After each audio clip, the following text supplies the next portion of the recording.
নবীজি সাল্লাল্লাহু আলাইহি ওয়াসাল্লামের যে হাদিস পড়েছি ওই হাদিসের মধ্যে নবীজি বলেন যতগুলি ছোট ছোট আলামত প্রকাশিত হবে এর মধ্যে 15টা আলামত অবশ্যই প্রকাশ পাবে। এই 15টা আলামত যখন প্রকাশ হয়ে যাবে সমাজের ভেতরে, তখন তোমরা অপেক্ষায় থাকবে কখন যেন বড় 10টা আলামত প্রকাশ হয়ে যায়। এই 15টা আলামত প্রকাশ হওয়ার পরে বড় বড় 10টা আলামত পৃথিবীতে চলে আসবে। দাজ্জাল চলে আসবে, ইমাম মাহদি চলে আসবে, ঈসা পয়গম্বর আমার নবীর উম্মত হয়ে চলে আসবে। সুবহানাল্লাহ কোন। ও মুসলমান বাবাজি, লম্বা আলোচনা যেহেতু করার সুযোগ নাই ওই দিকে যাব না।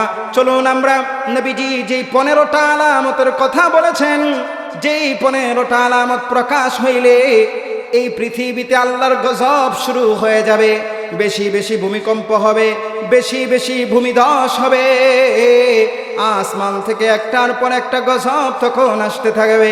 কি কি গজব আসবে এই হাদিসের শেষ অংশে আমার রাসূল জানায় দিছে। চলেন আমরা একটা একটা করে বলতে থাকি আর সামনে অগ্রসর হতে থাকি। মনোযোগ লাগবে রে বাবা, যারা বাহিরে আছেন আসুন আমরা দেখি গো এই 15টা আলামত কি আমরা সংগঠিত করে ফেলছি কিনা, এই 15টা অবস্থা আমাদের মধ্যে তৈরি হয়েছে কিনা। আসুন আমরা একটু গভীর চিন্তা করে দেখি। রাসূলের হাদিস থেকে আমরা শুনি, নবীজি সাল্লাল্লাহু আলাইহি ওয়াসাল্লামের যে হাদিস আমি আপনাদের সামনে পড়েছিলাম ওই হাদিস হযরত আবু হুরায়রা রাদিয়াল্লাহু তাআলা আনহু থেকে বর্ণিত। عن أبي هريرة رضي الله تعالى عنه قال قال رسول الله صلى الله عليه وسلم إذا اتخذ الفيل دولا والأمانة مغنما والزكاة مغرما وتعلم لغير الدين أطاع الرجل امرأة وعق أمة وأدنى صديقا وظهرت الأصوات في المساجد وساد القبيلة فاسقهم وكان زعيم القوم أرذلهم وأكرم الرجل مخافة شره وظهرت القينات والمعازف وشربت الخمور ولعن هذه الأمة أولها أن يرفع العلم ويكثر الجهل الله أكبر। এই হলো রাসূলের লম্বা এক হাদিস, 15টা আলামতে হাদিসের মধ্যে বলেছেন। এরপরে একটা একটা আমরা চলুন আলোচনা করি। নবীজি বলেন, ও আমার উম্মতেরা শোনো, এই 15টা আলামত যখন তোমরা সমাজের মধ্যে উপলব্ধি করবে, যখন দেখবে সমাজের মধ্যে এই 15টা আলামত শুরু হয়ে গেছে, তখন তোমরা আল্লাহর আযাবের অপেক্ষায় থাকবে। এক নাম্বার হলো ইদাত্তাখিদাল ফাইউদিওয়ালা,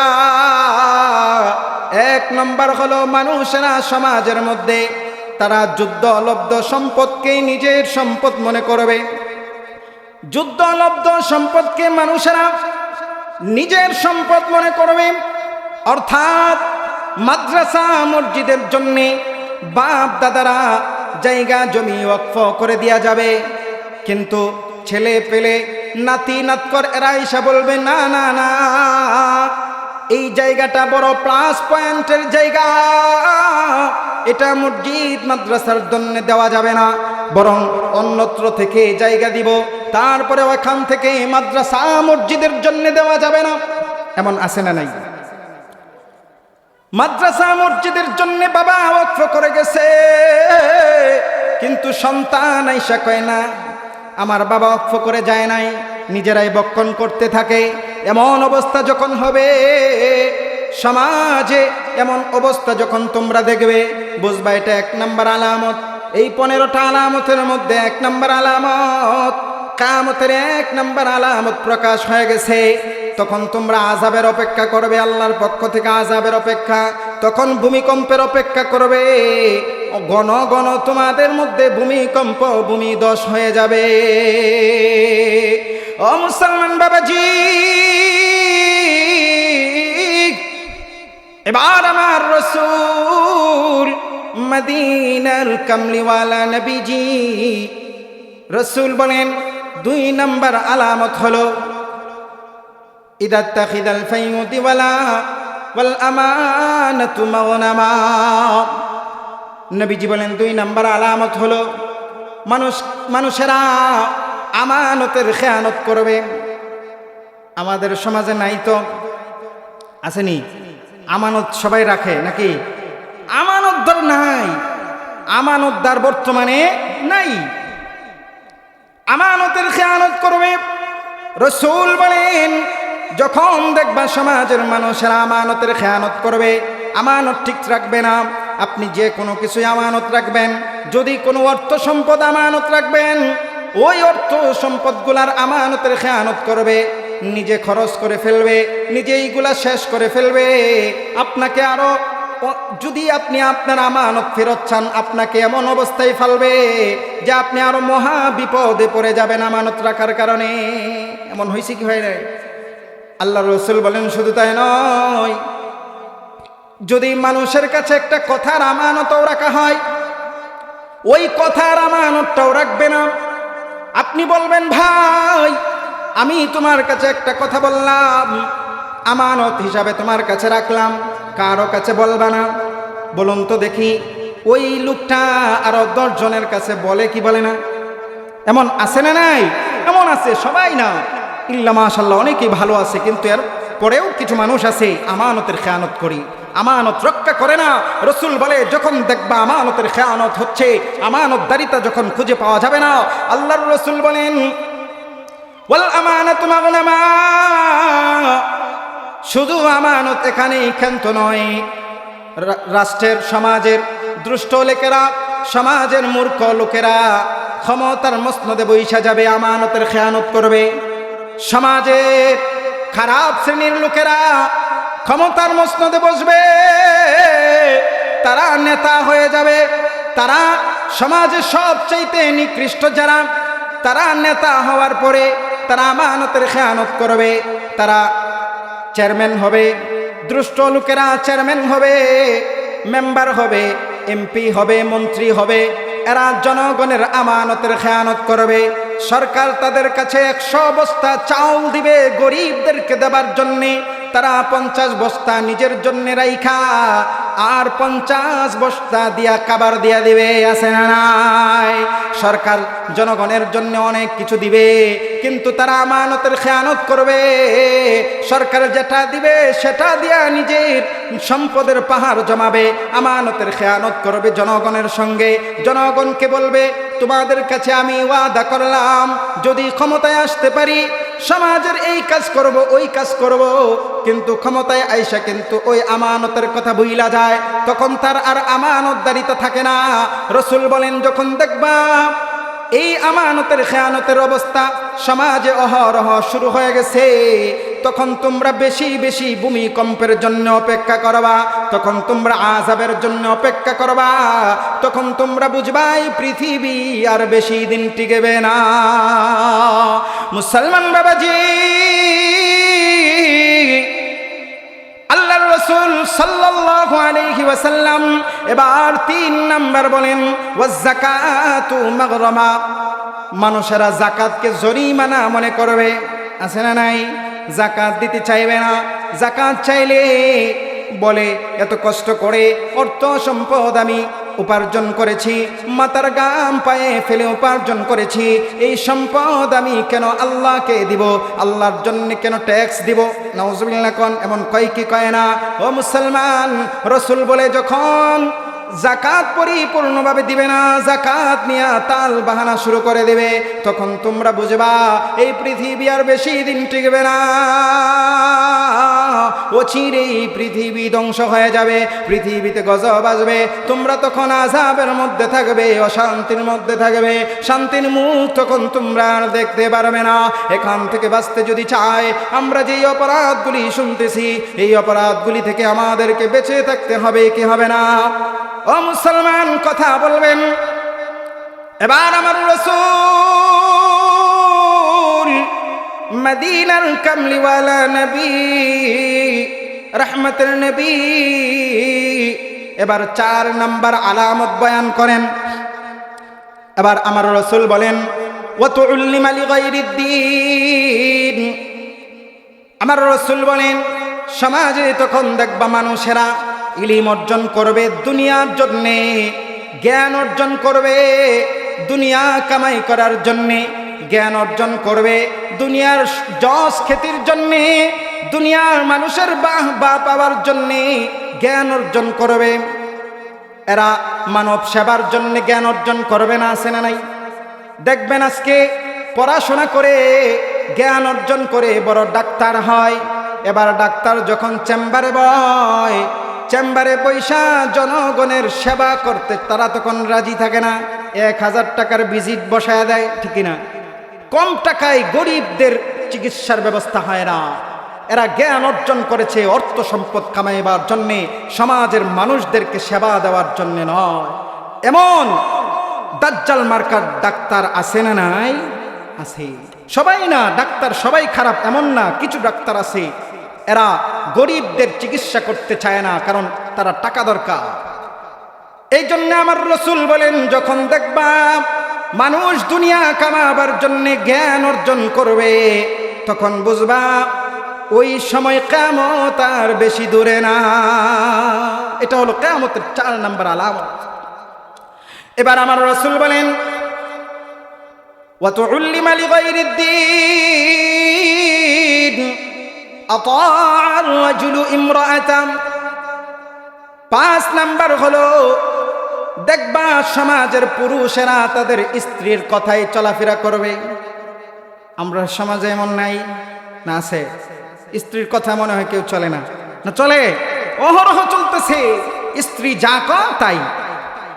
বর্তমান সমাজের স্ত্রীরা, আমাদের ম্যাডামরা এমন হয়েছে, অনেক স্বামীদেরকে আঙুলের মাথা দিয়ে ঘুরাইতে থাকে, ঠিক না? আঙুলের মাথায় ঘুরাইতে থাকে, বলে যা বলবো তাই করতে হবে, আর নয় তোমার ঘরে থাকবো না। আমাদেরও কিছু মগা পুরুষ আছে, এরা কয় না রে, এ গেলে আর কই পাম, যা কয় তাই করুন। এমন বুকা পুরুষ থাকার চাইতে না থাকা ভালো, কতক্ষণ ঠিক না? 2 জনের মধ্যে সমঝোতা থাকবে, মহাব্বত থাকবে, ভালোবাসা থাকবে, কিন্তু স্ত্রীর কথাই চলা যাবে না, পরামর্শ করা যাবে, শরীয়তের বিধান এটা। পরামর্শ করবেন, স্ত্রীর সঙ্গে যা করবেন পরামর্শ করবেন, কিন্তু স্ত্রীর বুদ্ধিতে আপনি চলতে পারবেন না। যদি চলেন বিপদে পড়বেন, কত বিপদে যে পড়বেন আলোচনা করার সুযোগ নাই, থাকলে বলতাম। এই জন্য আল্লাহর রাসূল বলেন আতাআর রাজুলু ইমরাআতা।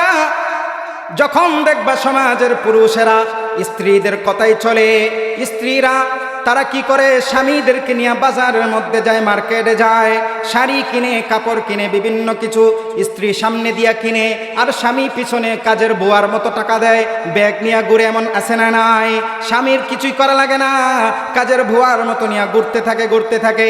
এই অবস্থা যখন সমাজের মধ্যে তোমরা দেখবা, রাসূল বলেন বুঝবা কিয়ামতের আলামত শুরু হয়ে গেছে। এই পৃথিবীতে আযাব আসবে, ধ্বংস আসবে, এই পৃথিবীতে শান্তি তখন আর খুঁজে পাবা না। ও মুসলমান বাবাজি, আল্লাহর রাসূল সাল্লাল্লাহু আলাইহি ওয়াসাল্লাম বলেন এরপরে হলো ওয়াক্কা উম্মাহ। দেখবা সমাজের মানুষগুলো এমন হবে, তার মার সঙ্গে নাফরমানি করবে, তার জন্মদাতা মায়ের সঙ্গে নাফরমানি করবে, মাকে সম্মান করবে না, মাকে ঘরে রাখতে চাইবে না। আদরের মা, যেই মা পেটে ধারণ করেছে, যেই মা এত কষ্ট করে তোমাকে পৃথিবীতে জন্ম দিয়েছে, ওই মাকে বুড়ি বইলা ডাকবে নাই? ডাকে না কেউ? ওই মাকে বুড়ি বইলা ডাকবে, ওই মাকে নিজের মা মনে করবে না, বরং নিজের শাশুড়িকে আপন মা বানাবে, নিজের শাশুড়িকে বেশি আপন মনে করবে, নিজের শাশুড়িকে বেশি সম্মান করবে, আর মাকে বুড়ি বইলা ঘর থেকে বের করে দিবে। এমন যখন দেখবা সমাজে তৈরি হয়ে গেছে, লম্বা ব্যাখ্যা দেওয়া যাবে না, শুধু সংক্ষেপ ব্যাখ্যা দিয়া দিয়ে আপনাদেরকে সামনে যায়। এবার রাসূল বলেন যখন দেখবা এমন অবস্থা তৈরি হয়ে গেছে, মাকে ঘর থেকে বের কইরা, শাশুড়িকে আদর কইরা ঘরে উঠায় দিছে, তখন বুঝবা এই পৃথিবী আর বেশি দিন টিকবে না, এই পৃথিবী ধ্বংস হয়ে যাবে। এবার আমার রাসূল বলেন 7 নাম্বার আলামত বয়ান করেন। আমার রাসূল বলেন ওয়া আদনা সাদিকা, দেখবা সন্তানেরা বাবাকে সম্মান করবে না, বাবার সঙ্গে ভালো সম্পর্ক রাখবে না, বাবার পরামর্শ শুনবে না, বাবাকে দূরে সরায় দিবে আর বন্ধু বান্ধবদেরকে কাছে নিয়ে আসবে। বাবাকে বলবে তুমি আগের মানুষ, তুমি কিছু বুঝো না, তুমি কথা বলবা না। আছে না নাই? বাবা বলে কিরে সন্তান, রাত হয়েছে, ঘুমাও না কেন? কই বাবা তুমি তো মুরব্বী মানুষ, তুমি বুঝবা না, তুমি আগিলা মানুষ, আমি যা করতেছি ভালোই করতেছি, তুমি ঘুমাও গিয়া। কয় কিনা? কয় কিনা? এমন অবস্থা রাসূল বলছেন এমন অবস্থা হবে। সন্তানেরা বাবাকে আপন মনে করবে না, বাবার কথাই চলবে না, বাবাকে ভালো পরামর্শ নিতে চাইবে না, বাবাকে দুশ্মন মনে করবে আর বন্ধু বান্ধবদেরকে, দূরের মানুষদেরকে আপন মনে করবে, বাবার সঙ্গে ঝগড়া ফাসাদে লিপ্ত হবে। এমনকি একটা সময় এমন আসবে সন্তান হয়ে বাবাকে হত্যা করবে। এমন অবস্থা আমাদের বাংলাদেশে হইতেছে কি হয় না? অহরহ ঘটনা, বাবাকে সন্তান হত্যা করে ফেলছে। আমার রাসূল বলেন যখন এমন অবস্থা তৈরি হবে তখন বুঝবা এই সমাজ আর বেশি দিন টিকবে না, সমাজের মধ্যে বিপদ চলে আসবে। এবার আমার রাসূল 8 নাম্বার আলামতের বয়ান করেন। কয় নাম্বার? 8 নাম্বার আলামত বয়ান করেন। আমার রাসূল বলেন ওয়াজাহারাতিল আসওয়াতু ফিল মাসাজিদ, ওয়াজাহারাতিল আসওয়াতু ফিল মাসাজিদ। রাসূল বলেন যখন দেখবা সমাজের মসজিদগুলা রং বেরঙের টাইলস করা হবে, কারুকার্যময় হবে, মসজিদগুলা সুন্দর করা হবে, কিন্তু ওই মসজিদগুলাতে খাঁটি ইমানদার পাওয়া যাবে না, ওই মসজিদগুলাতে খাঁটি মুসলমান পাওয়া যাবে না, ওই মসজিদগুলাতে খুশুওয়ালা নামাজি খুঁজা পাওয়া যাবে না, ওই মসজিদগুলাতে সুরগুল বাইরা যাবে, মসজিদগুলাতে ঝগড়া ফাসাদ বাইরা যাবে, মসজিদগুলা আদব রক্ষা করবে না। এমন হইতেছে কি হয় নাই? মসজিদের আদব রক্ষা করবে না, মসজিদকে নিজের বাপ দাদার সম্পত্তি মনে করবে। সমাজের ঝগড়া, ঘরের ঝগড়া, বিবির সঙ্গে ঝগড়া কইরা পারে না, সন্তানের সঙ্গে ঝগড়া কইরা পারে না। দেখবেন এমন কিছু অপকর্ম আছে, এমন কিছু অকর্ম আছে, এরা সমাজের কারো সঙ্গে পারে না। ওই সব রাগ মিটাইবার জন্যে সমস্ত ঝগড়া ফাসাদ প্যাকেট কইরা মসজিদের ইমাম আর মুয়াজ্জিনের উপরে দিয়ে গিয়া ছাইরা। মনে আছে না নাই? ইমাম সাহেব মনে হয় যে ইমাম মুয়াজ্জিনরে দেখলে মনে হয় যে এরা যা ইচ্ছা তাই কওয়া যাইব, সমস্যা নেই। কিন্তু রাসূল বলেন এটা কিয়ামতের আলামত। মসজিদগুলাতে উঁচু আওয়াজ করা যাবে না, মসজিদে ঝগড়া ফাসাদ করা যাবে না, দলাদলি করা যাবে না, দলাদলিতে বিভক্ত হওয়া যাবে না। মসজিদগুলার কমিটিতে আসার জন্যে, সভাপতি হওয়ার জন্যে, সেক্রেটারি হওয়ার জন্যে বিড়িখুর, গাঞ্জাখুর, মদখুর, জুয়াখুর, নিশাখুর যেই সমস্ত বাটপারগুলি আছে, এই সমস্ত বাটপারগুলি আজকের সমাজের মসজিদগুলাতে সভাপতিতে আসার জন্যে, কমিটিতে আসার জন্যে বিভিন্ন মসজিদে ফিতনা ছড়ায়া দেয়, ঠিক কিনা? কিন্তু ভালো মানুষ যারা, এরা কিন্তু কমিটিতে আসতে চায় না, তারা বলে আমরা আছি সব সময়। তারা কি বলে? আমরা সব সময় আছি। কিন্তু দেখবেন সমাজের যে সমস্ত ফিতনাবাজ আছে, পকেট খালি থাকে, কোনো ভাও নাই, পকেট খালি থাকে, কোনো ভাও নাই কিভাবে চলবে। তখন চিন্তা করে যেভাবেই হোক মসজিদের কমিটিতে যদি ঢুকতে পারি হয়তো কিছু পকেট গরম করা যাবে। এমন আছে না নাই? এমন আছে, বাস্তব কথা, মুসলমান সমাজের বাস্তব চিত্র এটা। আর এইটার কথা রাসূল 1550 বছর পূর্বে বলে গেছেন যে এমন অবস্থা তৈরি হবে। এই জন্য রাসূল বলেন ওয়াজাহারাতিল আসওয়াতু ফিল মাসাজিদ, যখন দেখবা মসজিদগুলাকে এত সুন্দর করা হবে কিন্তু মসজিদে সুন্দর নামাজি পাওয়া যাবে না, খুশুওয়ালা নামাজি পাওয়া যাবে না, 5 ওয়াক্তের নামাজি পাওয়া খুব কঠিন হয়ে যাবে। 2 জন 3 জন 4 জন 5 জন নিয়া মসজিদের ইমাম সাহেব নামাজ পড়ে, ফজরের সময় মানুষ মাঝে মধ্যে ইমাম সাহেব ডাইকাই না নামাজ পড়ে, মাঝে মধ্যে একাই পড়ে, আছে না নাই? অথচ মসজিদ কি চমৎকার, মসজিদ কি সুন্দর। এই জন্য রাসূল বলেন মসজিদগুলা সুন্দর হবে কিন্তু মসজিদে ইমানদারদের অবস্থা ভালো হবে না। তারা মসজিদ নিয়ে গন্ডগোল করবে, এমনকি মসজিদগুলা লক্ষ লক্ষ টাকা ব্যয় করে সুন্দর করবে, কিন্তু মসজিদ যার মাধ্যমে চলে ইমাম, ওই ইমাম মুয়াজ্জিনদের বেতন দেওয়ার সময় কিপটামি করবে। 20 লক্ষ টাকা দিয়ে মসজিদ করলো, ইমাম সাহেবকে মাসে 8,000 টাকা 10,000 টাকা বেতন দিতেও কষ্ট হয়, দিতে চায় না।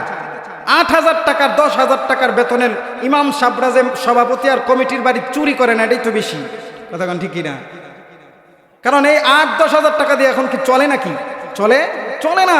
বিবেক দিয়ে বলবেন চলে? একটা পরিবার চালাইতে গেলে 15,000 টাকা দিলেও মোটামুটি চলবে।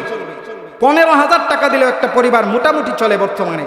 কিন্তু 8,000 টাকা দেন, আপনাদের কমিটিতে যারা থাকবেন যে কোনো মসজিদে, আপনাদের এখানের কথা বলতেছি না, জানি না এখানের কি অবস্থা, তো বাংলাদেশের বিভিন্ন জায়গায় এই অবস্থা, এইটা বলতেছি। ধরেন আমার কলমাকান্দা বাড়ি, আমার কলমাকান্দাতে এই অবস্থা। তো এই যে আপনি একজন ইমাম মুয়াজ্জিনকে রাখলেন, আর ইমাম মুয়াজ্জিনের পরিবারের খবর নিলেন না, কিভাবে চলতেছে কিভাবে থাকতেছে, তাকে 8,000 টাকা দিলেন, তাও 3 মাস বাকি রাইখা। এই মুয়াজ্জিন ইমাম যে কষ্ট করতেছে আপনার এখানে খেদমত করতে গিয়া, এর জবাব একদিন আল্লাহর কাছে দেওয়া লাগবে। এটা স্পষ্ট জুলুম ছাড়া আর কিছু নয়, কথা কোন ঠিক কিনা? আল্লাহ জুলুমকারীদেরকে অবশ্যই বিচারের কাঠগড়ায় দাঁড় করাবে। আপনি কমিটিতে আছেন আর চিন্তা করতেছেন কত কম দেওয়া যায় তাই ভালো, কত কম দেওয়া যায় তাই ভালো। আবার ইমামের মুয়াজ্জিনের এত কম টাকায় মুয়াজ্জিন ইমাম রাইখা যদি একটু সামান্য ভুল পাওয়া যায় খালি, তো উপায় নেই। একটু ভুল পাইলে তো উপায় নেই ইমাম আর মুয়াজ্জিনের। একবারে দেশ ছাড়া কেমনে করা যায়, তার পিছনে কেমনে লাগা যায়।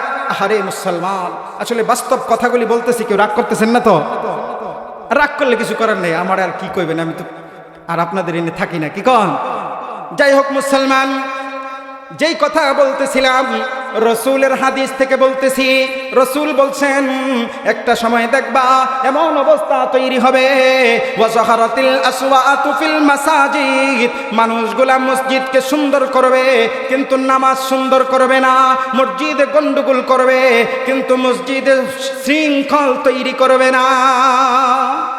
এমন অবস্থা তৈরি হয়েছে।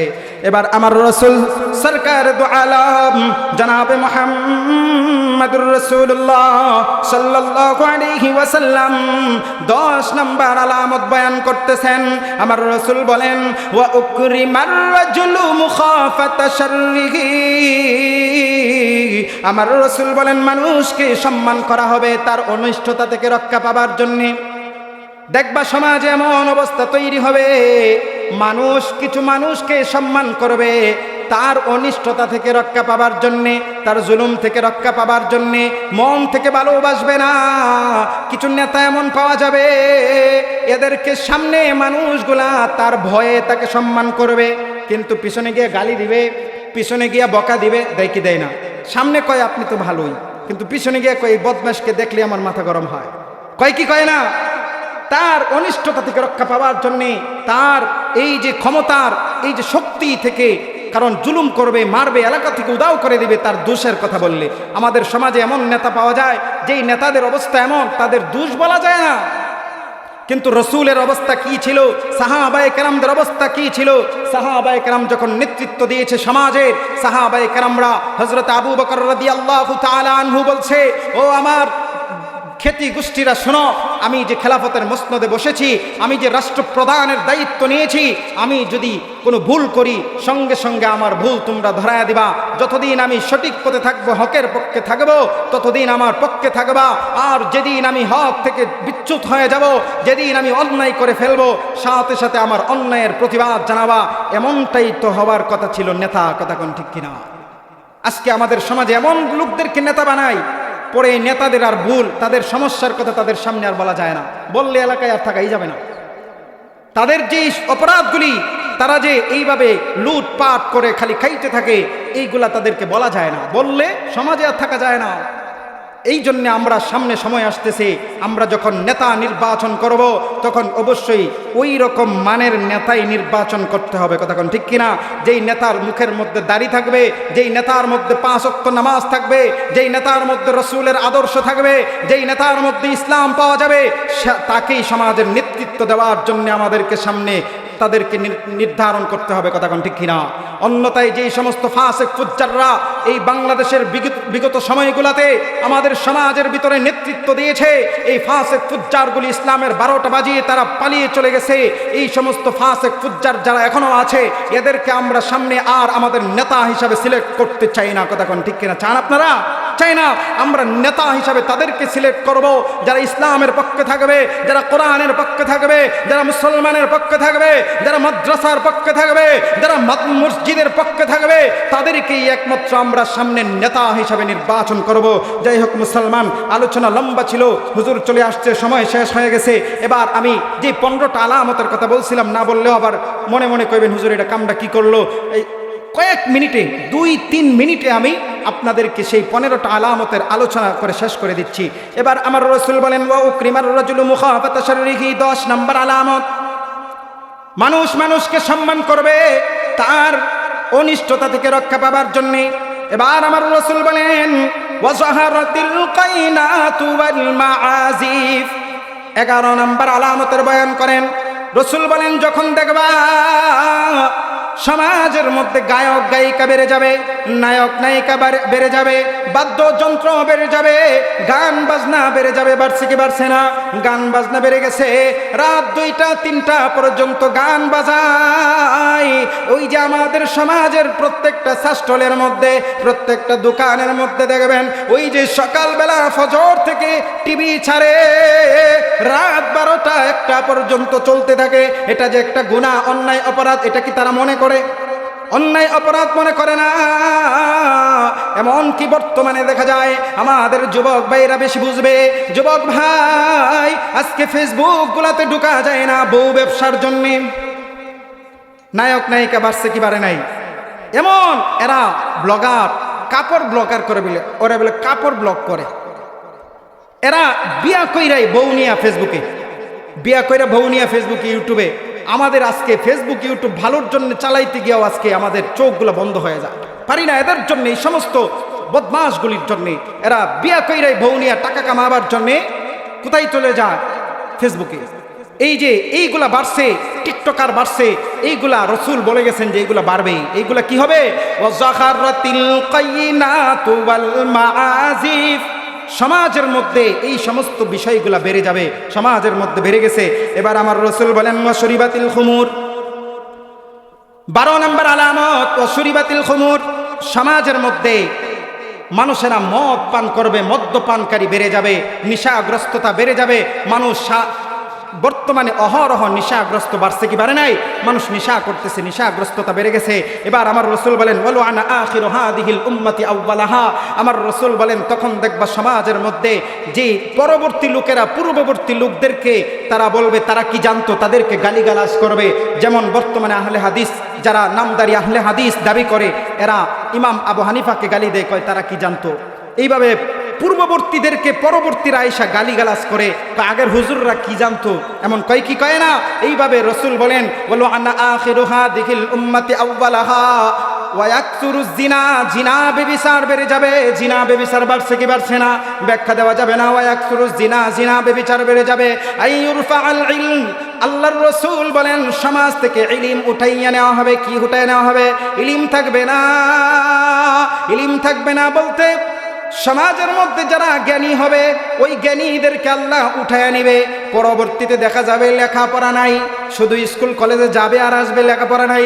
এই জন্য তাদেরকে বলা হয় তারা মূর্খ হবে। আল্লাহর রাসূল এবার 15 নম্বর আলামত বলেন, তখন সমাজের মধ্যে তারা মূর্খ হয়ে যাবে, মূর্খতা বেড়ে যাবে। এই জন্য রাসূল বলছেন, এই যে 15টা আলামত শেষ করে দিলাম, এই যে 15টা আলামত, এই 15টা আলামত যখন সমাজে দেখবা বাস্তবায়ন হয়ে গেছে, রাসূল বলেন ফালইয়ালতাকিবু ইনদা রিহান হামরা ওয়া জালজালাতান ওয়া খাসফান ওয়া কযফান ওয়া আয়াতিন তাতাবাউ কানিজামিন কুতিআ সিলকুহু ফাতাতাবা। রাসূল বলেন তখন তোমরা অপেক্ষা অপেক্ষায় থাকো সেই দিনে, যেদিন তোমাদের উপরে ঘূর্ণিঝড় আসবে। ঘূর্ণিঝড় আসে কি আসে না? বুলবুল আসে, চিত্রাং আসে, বিভিন্ন ঘূর্ণিঝড় আসবে, একটার পর একটা ঘূর্ণিঝড় আসবে। তোমরা তখন ভূমিকম্পের জন্য অপেক্ষমান থাকো। তোমাদের কাছে ভূমিকম্প আসবে, তোমাদেরকে ভূমিকম্পের মাধ্যমে ধ্বংস করার জন্যে তোমাদেরকে সতর্ক করা হবে যে তোমরা সাবধান হয়ে যাও। আর না হয় যেই ভূমিকম্প তোমাদেরকে সতর্ক করব, এমনই একটা ভূমিকম্পের মাধ্যমে পৃথিবী ধ্বংস করে কিয়ামত ঘটানো হবে। কথা কোন ঠিক কিনা? যেই কথা বলছিলাম প্রথম আয়াতে, এইভাবে রাসূল আমাদেরকে সতর্ক করেছেন। আল্লাহ তাআলা আমাদের সবাইকে এই যে আলোচনা করলাম, এই আলোচনা থেকে আমরা যে বিষয়টা বুঝলাম যে কিয়ামত পৃথিবীতে হবে, কিয়ামত কেন হবে এটাও বুঝলাম, এবং কিয়ামতের আগে যেগুলো আলামত পৃথিবীতে প্রকাশ পাবে এর মধ্যে গুরুত্বপূর্ণ 15টা আলামতের আলোচনা আমরা করছি। আল্লাহ তাআলা আমাদেরকে এই 15টা যে অপরাধ আছে সবাইকে এই অপরাধগুলি থেকে বেঁচে থাকবার তৌফিক দান করুন। সবাই বলি আমিন। ওয়া আখির দাওয়ানা আলহামদুলিল্লাহি রাব্বিল আলামিন।